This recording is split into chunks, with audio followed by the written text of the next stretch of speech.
ધોરાજી હત્યાકાંડ આરોપી વિક્રમ મકવાણા ગણતરીની કલાકોમાં ઝડપાયો।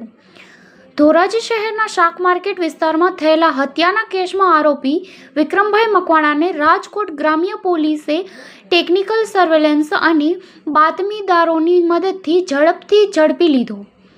આ કાર્યવાહી પોલીસ મહાનિરીક્ષક શ્રી અશોકકુમાર યાદવ, એસપી હિમકરસિંહ અને એએસપી સિમરન ભારદ્વાજના માર્ગદર્શન હેઠળ હાથ ધરાઈ હતી।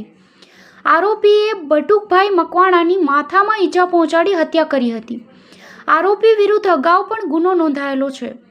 ધોરાજી શાક માર્કેટ વિસ્તારમાં બટુકભાઈ મકવાણાની હત્યા મામલે ધોરાજી સિટી પોલીસ સ્ટેશનમાં આઈપીસી કલમ 103 અને એક્ટ 135 હેઠળ ગુનો દાખલ થયો હતો।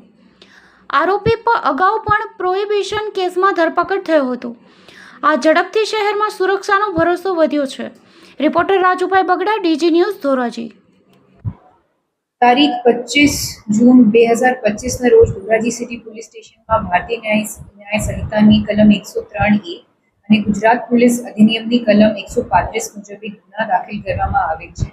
આ બનાવ ધોરાજી ખાતે આવેલા ભગવતસિંહજી શાક માર્કેટમાં બન્યું હતું, જ્યાં 45 વર્ષીય બટુકભાઈ મકવાણાની લાશ ગટરમાંથી મળી હતી, જેને માથાના ભાગે ગંભીર ઇજાઓ પહોંચી હતી।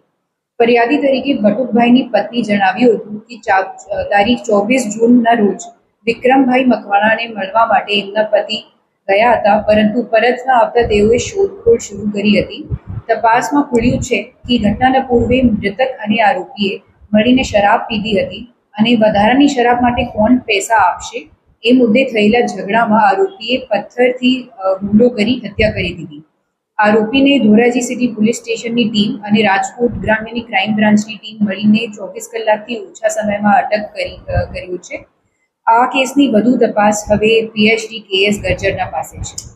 સર, આરોપીને ક્યાંથી પકડવામાં આવેલો, કઈ રીતે પકડવામાં આવેલો છે, ગુનાહિત ઇતિહાસો શું છે?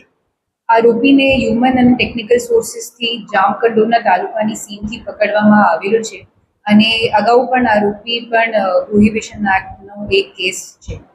હત્યાનું કારણ આ છે કે આરોપી અને મરણ જનાર મળીને શરાબ પીવા ગયા હતા અને ત્યાં વધુ શરાબ પીવા માટે કોણ પૈસા આપશે આ લઈને ઝઘડું થયું હતું, જેથી આક્રોશમાં આવીને આરોપીને પથ્થરથી હુમલો કરીને મરણ જનારને હત્યા કરી દીધી। મૃતક અને આરોપી વચ્ચે કોઈ કૌટુંબિક સંબંધ હવે સુધી આ લોકો મિત્રો છે, ફક્ત એટલું જ જાણવામાં આવ્યું છે।